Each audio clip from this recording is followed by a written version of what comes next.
হরে কৃষ্ণ, সুপ্রভাত। আশা করি সকলেই ভালো আছেন। আমরাও খুব ভালো আছি ভগবানের কৃপায়। তাই এখন সকাল সকাল ভগবানের ঘরে চলে এসেছি। ভগবানের পুজো হয়ে গেছে। ভগবানকে স্নান করিয়ে ড্রেস পরিয়ে, আজকে রবিবার, তাই ভগবানকে আজকে লাল ড্রেস পরিয়েছি। এখন আর রুটি করিনি। ভগবানের সকালবেলা ভগবানকে চিড়ে ফল মিষ্টি সব কিছু দিয়ে ভোগ লাগিয়েছি। আপনারা আমার ভগবানের ভোগ এবং ভগবানকে দর্শন করুন। এই যে আমার ভগবানকে আজকে সাজিয়েছি। আজকে রবিবার, ভগবানের আজকে লাল ড্রেস পরাতে হয়। এই যে কেমন লাগছে আপনাদের কাছে।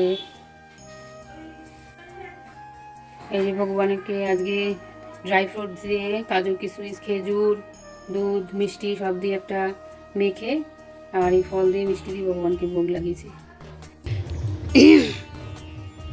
এই দেখুন, আমাদের একটা নতুন ধরনের ফুল হচ্ছে আমাদের গাছে।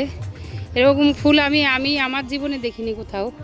প্রথমে একটা গাছ লাগিয়েছিলাম নিচে, ওর বাবা লাগিয়েছিল 5 বছর আগে মনে হয়, না গো?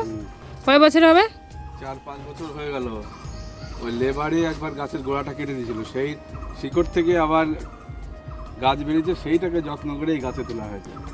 এই খ্রিসমাস ট্রির সাথে এই যে জড়িয়ে জড়িয়ে জড়িয়ে জড়িয়ে এই যে এত দূর এত বড় গাছ হয়েছে, কিন্তু এরকম ফুল আমি আমার জীবনে কোথাও দেখিনি। একদম টপ পর্যন্ত এই যে আছে, দেখো আছে গাছ আছে, হ্যাঁ গাছ আছে। গাছের ওই ডালগুলো এই যে কি সুন্দর। পাতা শুরু হয় যাবে।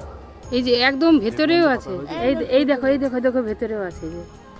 এই যে আমি সত্যিকার আমি জীবনে কোনোদিন এরকম ফুল দেখিনি, যে এইরকম গাছে এরকম ফুল হয়।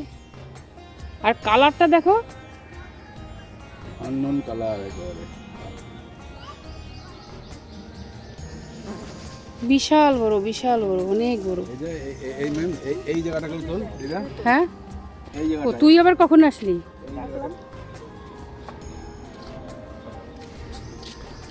এই জায়গাটা দেখ, আঙুরের থোকা মনে হচ্ছে। এই দেখুন, হরে কৃষ্ণ। এখন আমার ভগবানের ঘরে চলে এসেছি, ভগবানের ঘরে রান্না করতে। এক একজনের এক এক রকমের, কেউ বলছে বড়ির ঝোল খাবো না, আর কেউ বলছে আমার বাবা সোয়াবিন খায় না, আর মেয়ে বড়ির ঝোল খায় না। আর ওর বাবা বড়ির ঝোল এত ভালোবাসে, ওর বাবা সেই ছোটোবেলা থেকে ওর মার হাতে রান্না খেয়ে বড়ির ঝোল খেতে এত ভালোবাসে। তাই এক একজনের এক এক রকমের রান্না। ওই আমার ভগবান তো বলে না এটা খাবো না ওটা খাবো না। আমার ভগবানকে সিদ্ধ ভাত দিলেও খায়, পনিরের ঝোল দিলেও খায়, বড়ির ঝোল দিলেও খায়, সোয়াবিন দিলেও খায়, সবই খায় ভগবান। ভগবান তো কখনো বলে না যে আমি এটা খাবো না। আমার বাড়িতে এক একজনের এক এক রকমের বায়না, এই খাবো না ও খাবো না। মেয়ে খাবে না তিতো, উচ্ছি খাবে না, নিম পাতা খাবে না ছোটো মেয়ে। বড় মেয়ে আবার উচ্ছি খায়, আর এই ওর বাবা সোয়াবিন খায় না, পনির খায় না। তো এক একদিনের এক এক রকমের রান্না করতে হয় আমাকে। আজকে আমার ভগবানের ভোগে তাই রান্না হচ্ছে এই যে বড়ির ঝোল, বেগুন আলু মেটে আলু আর ফুলকপি আর বড়ি দিয়ে একটা ঝোল হবে। এদিকে হচ্ছে সোয়াবিন, মেয়ে খাবে না বড়ির ঝোল, ওর বাবা খাবে না সোয়াবিন। আর এদিকে হয়েছে অন্ন হয়ে গেছে, অন্ন হয়েছে, আর হয়েছে বেগুন ভাজা। আমার শাশুড়ি মার আবার কোনো ভাজা না হলে খেতে পারেন না। এদিকে হয়েছে উচ্ছে আলু ভাজা হয়ে গেছে। এখন এটা রান্না হলেই ভগবানের ভোগ লাগাবো। হয়ে গেছে প্রায়, এই ঝোলটা হলেই জগন্নাথের ভোগ লাগাবো।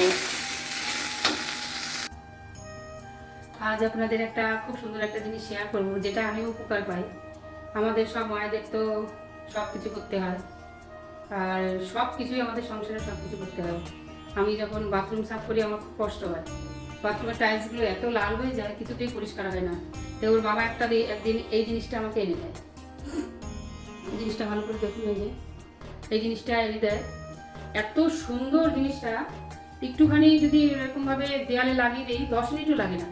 10 মিনিট পরে যদি একটুখানি খোসা দিয়ে ঘষে দেয়, তা একেবারে একদম ক্লিন হয়ে যায়। এবং বালতির যত নোংরা, বাথরুমের যেসব মগের যে লাল লাল লাল লাল এবং আমরা তেল মাখলে যে সব এগুলো দাগগুলো থাকে, আগে আমি হারপিক দিয়ে সাফ করতাম, কিন্তু হারপিক দিয়ে সাফ করলে অতটা পরিষ্কার হয় না।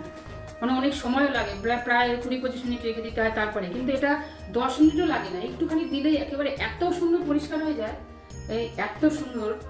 এই জিনিসটা পাওয়ার পরে আমার বাথরুম সাফ করতে এখন আর একটু কষ্ট হয় না। আমার বড় বড় গামলাগুলো, তারপরে যে প্লাস্টিকের বালতিগুলো একদম একদম একটুখানি বুলিয়ে দিয়ে একটু খোসা দিয়ে ধরলে একদম ঝাঁ চকচকে হয়ে যায়, একেবারে পরিষ্কার হয়ে যায় এবং সব কিছুই ক্লিন করা যায়, হারপিকের থেকেও ভালো। আমি ব্যবহার করে দেখেছি তো, খুবই ভালো হয়। এবং যারা বাড়ির এগুলো সাফ করে তারাই বোঝে বাথরুম সাফ করতে কতটা মানে পরিশ্রম লাগে, খুবই কষ্ট লাগে। এই জিনিসটা আমার কাছে খুবই উপকার মনে হয়েছে, খুবই সুন্দর, খুবই উপকার।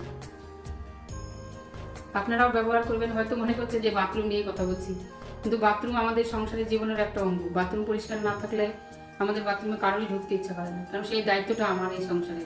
মেয়েরা জীবনেও কোনোদিন বাথরুম ক্লিন করে না, আমাকেই করতে হয়। সেই জন্য আমাকে এগুলো মানে কালেকশন করে রাখতে হয় যে কোনটাতে বেশি পরিষ্কার হয় কম পরিশ্রমে। তাই এটাই আমার সব থেকে উপকার পাই আমি, এত সুন্দর জিনিসটা।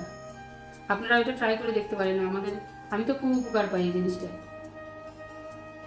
ওই ভিডিওটায় উল্টো দেখাচ্ছিল, এটা সোজা করে দেখালাম। আজ ভগবানের ভোগে দেওয়া হয়েছে অন্ন, বেগুন ভাজা, উচ্ছে আলু ভাজা, সোয়াবিনের তরকারি আর আলু বেগুন মেটে আলু আর বড়ি দিয়ে ঝোল।